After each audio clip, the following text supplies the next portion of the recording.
Hey everybody, welcome back to the Jesse Lee Falls podcast.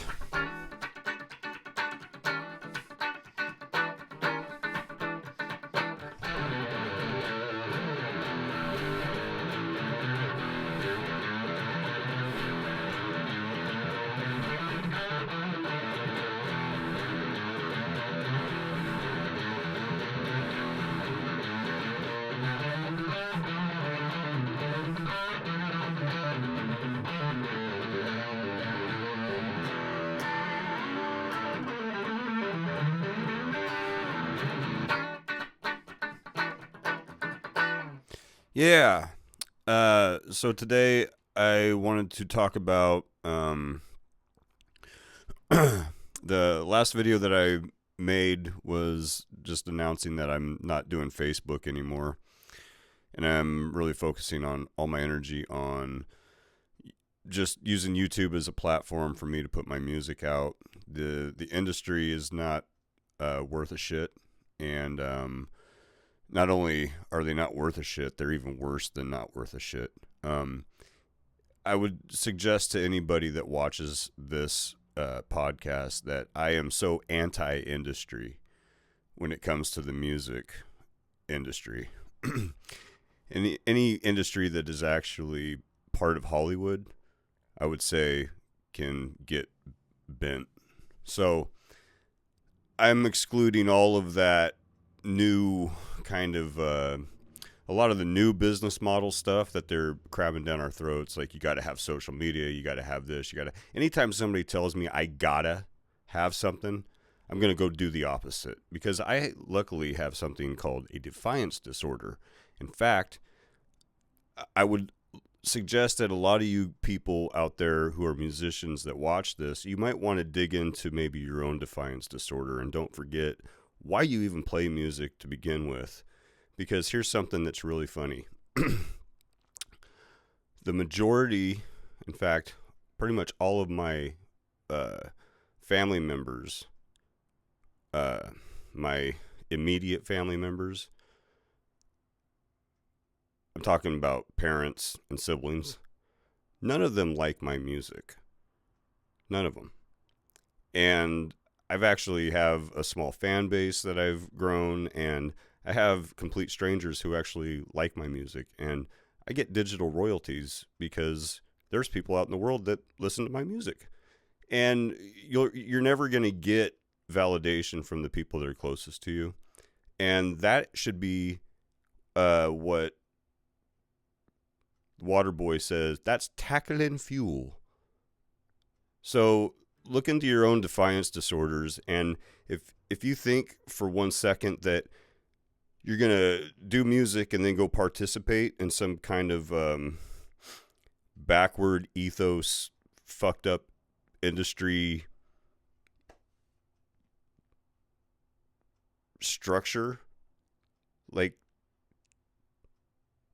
I don't know. Some people like to, some people want to go to hell willingly. I just don't. And just for example, the reason why I wanted to do this episode is because I wanted to talk about different genres, and for you artists out there who really think that you have to stick to, once you've designed a brand, if that brand is kind of pointing towards a certain style of music or genre, then you got to kind of stick in that. And so what I would suggest to you guys is, before you go sticking yourself in some kind of weird, I don't know, brand mechanism that you can't really escape, because you didn't really leave yourself open enough to be able to explore different genres without alienating your fan base, I would suggest to really think hard about what it is, what it music has kind of a personality, and the genres are the personalities, and human beings write music, and human beings have more than one personality. So you might be a metal guy today, but you might be a funk guy tomorrow. And so something that the industry is always poured down our throats is you got to be in one genre and stick to it. Now, I actually disagree with that, because here's the thing. We don't have to follow industry standards or rules anymore. We can do whatever the fuck we want. And so I'm imploring you guys to just do whatever the fuck you want. Just do whatever you want. If you want to make a reggae song one day, go for it. And if you want to do a metal song the next day, go for it. But hear me out.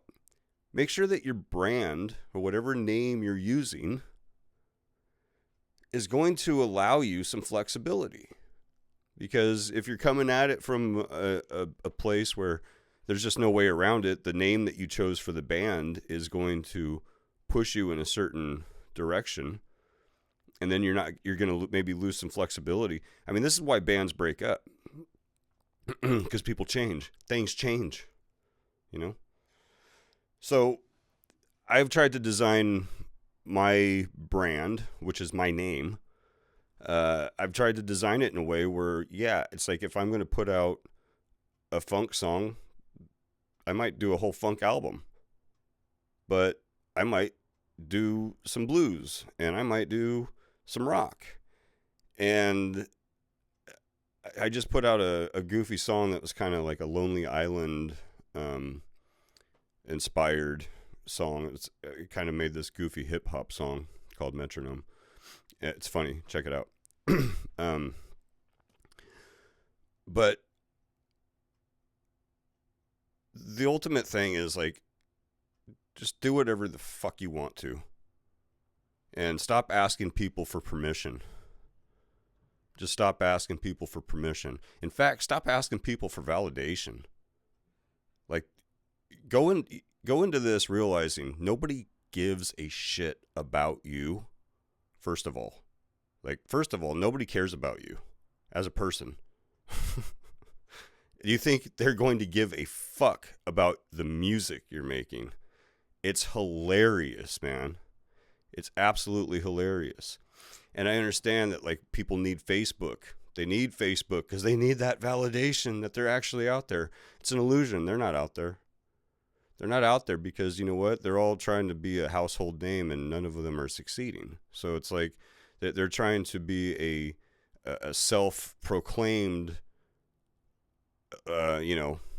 cracks me up. No King's Day. No King's Day. That shit cracks me up because on Facebook, everybody is trying to be a king. You're all trying to be kings. Like the voice that you have on Facebook is the ultimate pinnacle of wisdom. So I had to get off of it just because I don't want to. I'll keep my narcissistic thoughts to myself and not infect the rest of the world with my own personal narcissistic thoughts, because we all have them. So for the musicians out there, I told you guys I would try to do something on the next episode that had more to do with had something to do with some education this go around. And I don't know if I have anything that's like super educational, but under my belt, but I would say just keep exploring and just don't give a shit about what people are saying. If you have a riff that you really like and you feel like you need to go show somebody, just be prepared that they're not going to get it, and they're probably going to tell you or ask you, why doesn't it sound like this band, or why doesn't it sound like this band, or why doesn't it sound like something that I would actually be familiar with on the radio. So look, you artists out there, man, you guys have to start using a little bit more discernment when you're trying to share your music with people.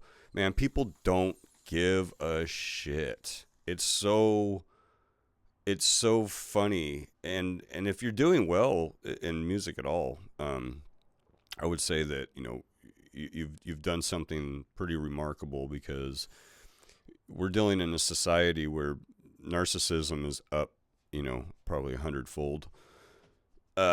So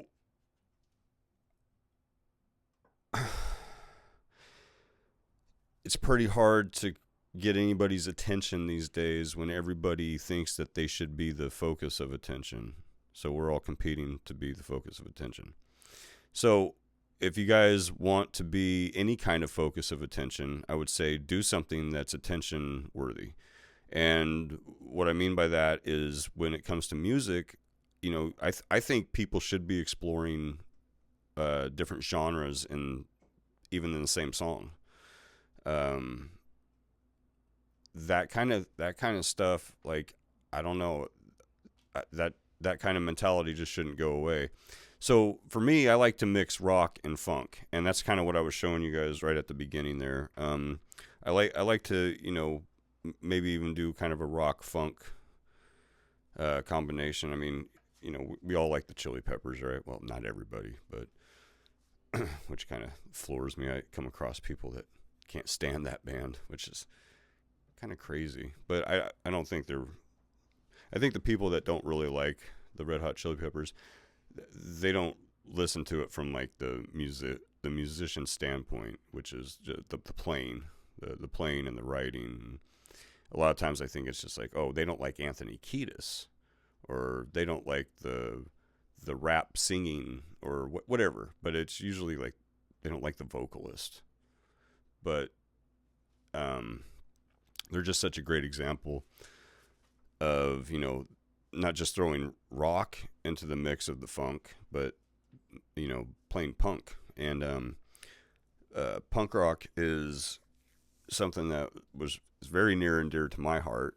Some of I would say, and I'm not going to get into the bands that I like, because I know what you guys are going to do. Oh my God, he likes them. Yeah. We're not going to play that game. So you give a shit what you guys think is good punk out there. That's kind of the point, right? Like when polished punk and punk started getting too polished, it's like, a lot of us just kind of lost interest. I'm not a big Green Day fan, so there you go. I'm sure a lot of you guys are just rolling over right now, but I don't really care for Green Day much. I was more of a Pennywise Bad Religion guy. So there it is. I've confessed my sins to you. But to me, it's like that kind of driving punk rock, minor based punk rock kind of riffs. I always felt like there was a lot of freedom in that, especially with writing. And so I can see how the punk and the funk kind of are, they kind of go outside of the box a little bit, as far as like they're there to kind of like they're there to break rules, I think, musically. Again, there's a little bit of that Defiance order, and so I think that's a really cool, and rock too. Rock was supposed to be about once upon a time it was about defiance, you guys. Yeah, I know it's kind of hard to see that these days, and anyways, I won't get into it. But when you're being robbed of your creativity because your record contract says that you can really only do a certain amount of things, I mean, there's restrictions. So it's all about sticking to the brand, blah, blah, blah. They just don't have much flexibility. Now, one of my heroes personally is Joe Satriani, and he's somebody who was, I think, smart about it. And I learned a lot about, kind of what he did, where I feel like he's got ultimate creative freedom. I think they kind of leave him alone at Sony. I think they kind of let him just do whatever, because he's an instrumental guitarist, and so he gets to get away with going into all different sorts of genres, and it's accepted because it's guitar instrumental music. So he gets to explore all those genres. Now that's really smart, and he goes under his own name, so he's not, again, there it is, he's not, pigeonholed to some brand name like Metallica. You put the word metal in the title of your band. you can only do so much. That's what that is. So, you know, I would say get a little bit more defiant in your music, in your songwriting. Stop giving a crap what people think and like. You should be doing what you like. Like, seriously, if you like it and you've got a riff that you're just like, oh, I love this riff, and everybody around you is like, yeah, dude, I don't get it. Don't lose the enthusiasm for that. You know, you got to remember it, man. It's you and the music. That's it. That's it. So you and the music have to like each other. Honestly, I don't know how else to say it. The music is your best friend. The music doesn't run away when times get hard. Music comes towards you. You pick your guitar up when times get hard. It's the complete opposite. It's a real friendship, you know. So you have to like what you're doing over what anybody else thinks, and not to a delusional point, you know. Just, you know what resonates with you. You know what resonates. You know what good is. And that's what's always going to guide you to keep creating these building blocks so you can even create songs. It all starts with the riff. And just because people around you don't get it, like they literally, you guys have to start building a little bit tougher outer shells and really just stop giving a fuck. And people say, oh, well, you know, everybody really, like, how can you do music and not give a fuck about what people think? It's like, dude, there's a fine line. There's a fine line. I'll tell you what, if you want to know if your music is working, go out and play it live, see what it does. There's your validation. Now, one-on-one, you're going to get people that are going to come up to you. They're going to say shitty things. Those are individuals. They're just, if you're winning the crowd over, there you go. That's the validation you need. The one-on-one validation, you don't need that shit. Not only do you need it, or do not need it, half the time it's not validation at all. It's actually, well, hey, why don't you guys do it this way? Or, well, I can't ever really, I don't understand the lyrics that you're singing, and I always feel like the vocal volume is too low, and it's like, well, I guess you just have to open your fucking ears, jackass, because the fucking music is there, and not everything comes off perfect when you're playing live, but how does it move the people? I mean, when you start playing it, do people get up and dance? It's like, that's all the validation you need, you guys. The everything else is nitpicking. So I've never been able to create a song that any of my family members have really ever given a shit about. I think my older brother, I think he like there's like one or two songs that he actually told me that he actually liked. But you know, I put out albums, you guys. So, like, obviously there's something that is not motivating about the opinion of my family members. I don't give a shit. I don't give a shit. They're not even in my field. So don't let the uneducated people and the musical idiots tell you how you need to write your music. So this episode is a little bit more about defiance, putting some defiance back into your music, and really start showing the world that, you know, you're not some kind of beta follower. You know, everybody wants to be a rock star, but nobody really wants to be a rock star, because being a rock star is actually synonymous with being an alpha leader.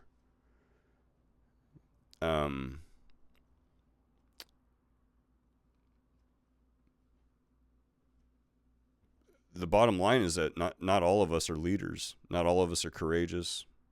Not all of us are willing to go against the grain. And that's why I wanted to bring up, you know, the punk rock thing, because that's...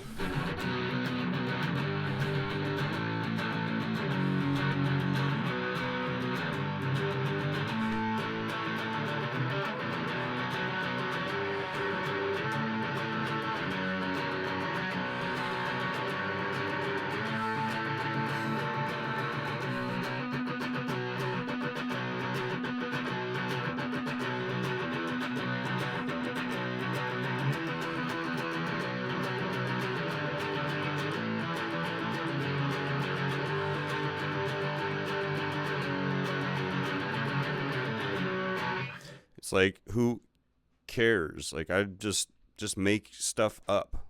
Like, who cares? Like, what, is somebody going to come along? Well, that sounds just like blah, blah, blah, blah. Fucking shut up. Like, it's just about, you guys got to remember, man, pick up your fucking guitar and play. It's not, hey, let me show you something. Hey, what do you think of that? Is that good? Do you like that? Am I cool? Am I cool? Do you still like me? That's not what it is. So stop doing that shit, you know? And I feel like that's kind of what Facebook is, man. It's just like, look at me, you bunch of Stewarts. Look what I can do. You know? Nobody cares. Nobody fucking cares. You know? And I'm not saying this to be mean. I'm saying this because once you guys start realizing how much people don't care, fuck, man, you can move into that. That will literally give you empowerment. Like, oh yeah, nobody gives a shit. I can do whatever I want. You should be looking at music like you can do whatever you want. There's not too many, you know, seems like we're kind of running out of frontier space. But there's still plenty of it, you know. There's still plenty of places to explore. And music will always be that one field where it's a bottomless well of exploration. And at some point, put your head down, work really hard, and put out as much music as possible. You know, experiment, help, maybe even put out a couple songs that maybe nobody will really care about. I don't know, but just almost appreciate the Defiance order that you had when you were kids, when you know, I think most of us probably picked it up when we were, 13, 14. I mean, that just seems to be a common, this really is weird. It's a common age that people pick the guitar up. So, that was when we were at our most defiant.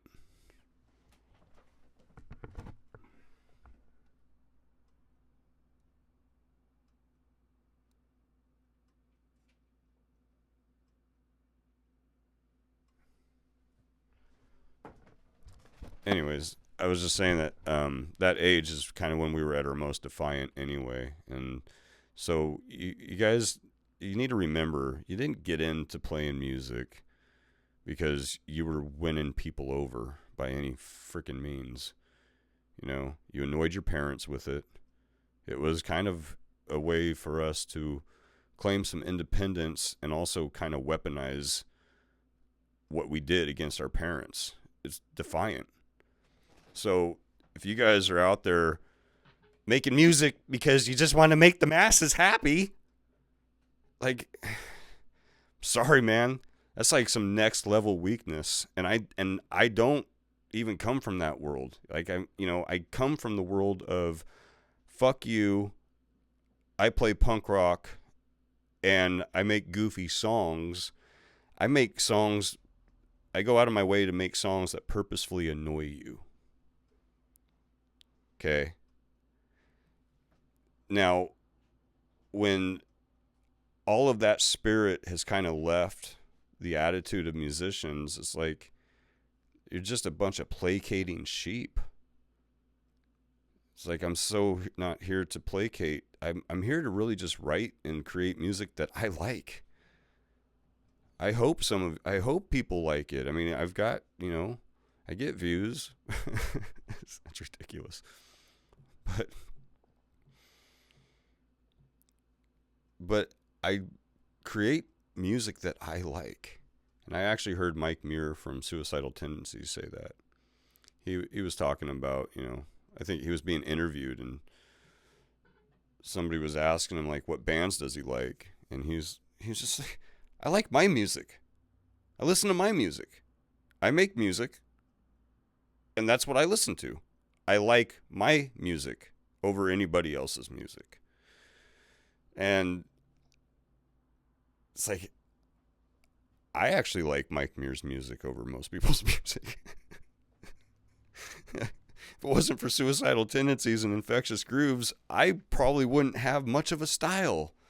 Like in many ways, I loved what they did so much that, yeah, it's like I mimic them. I mimic lots of people. That's what we do with music. We're mimicking people.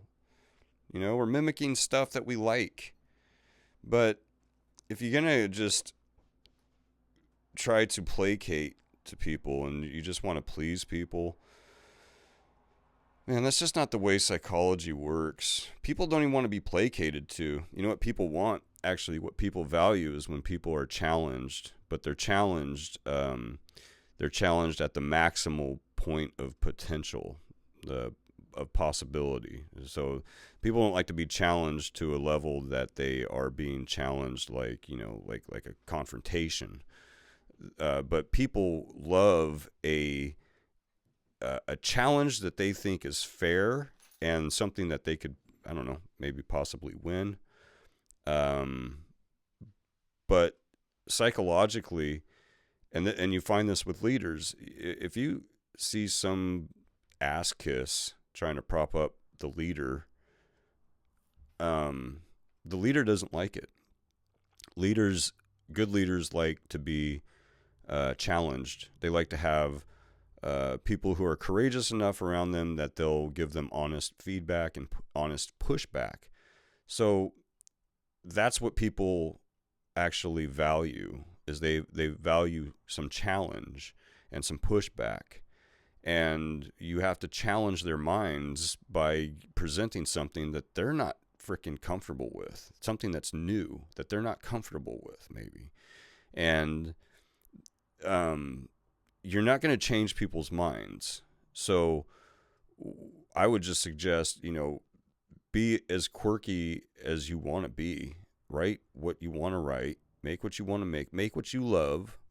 And the specific people that will like what you're doing, they'll surface, but you're not going to change people's minds about what you're doing.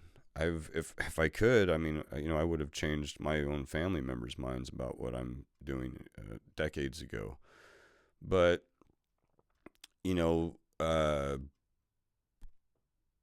my band member Erin and roommate actually just witnessed it.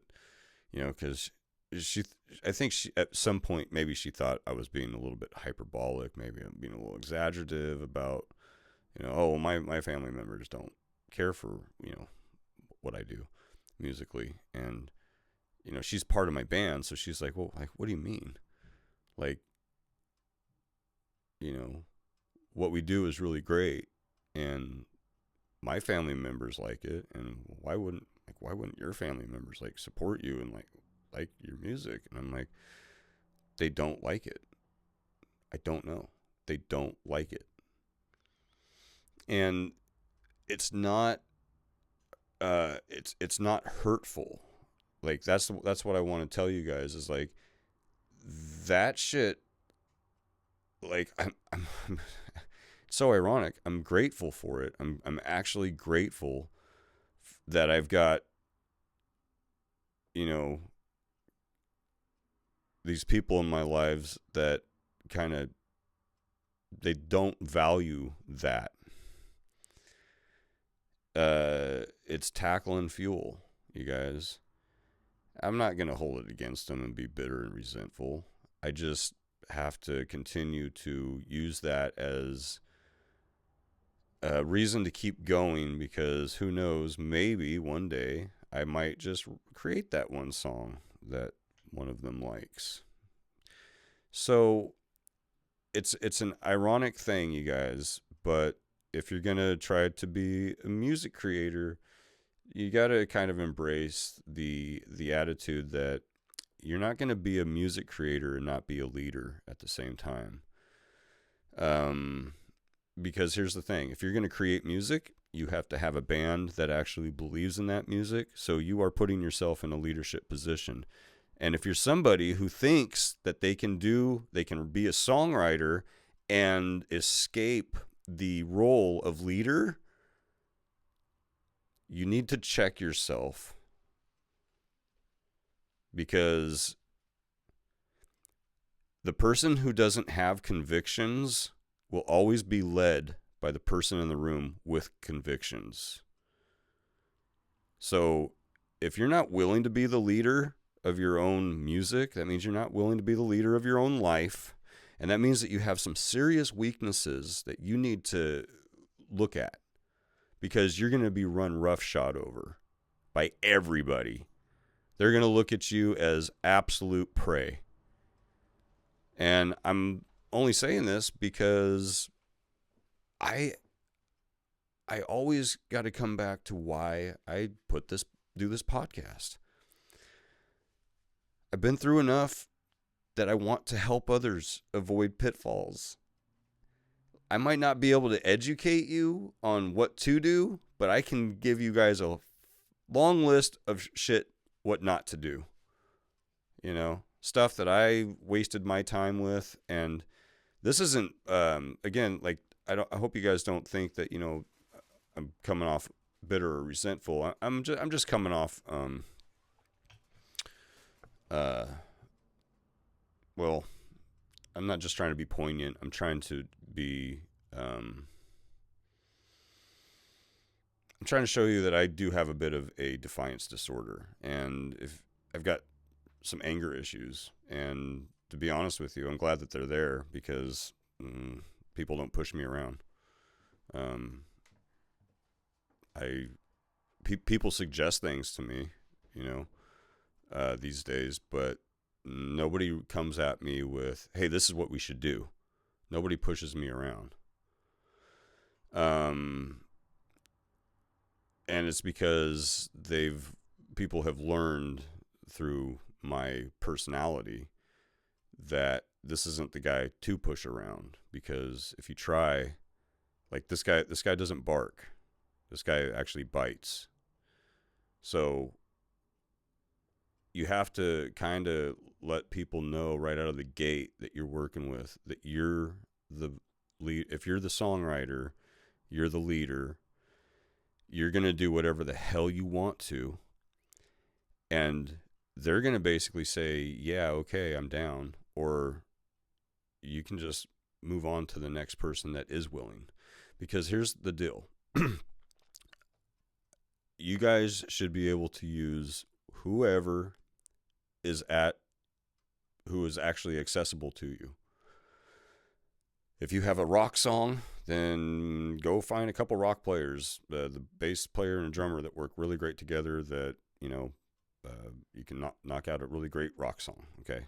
You got a funk song that you want to do, or whatever. Point is, do whatever the hell you want to do, you guys. All right. And until next time, I will see you later.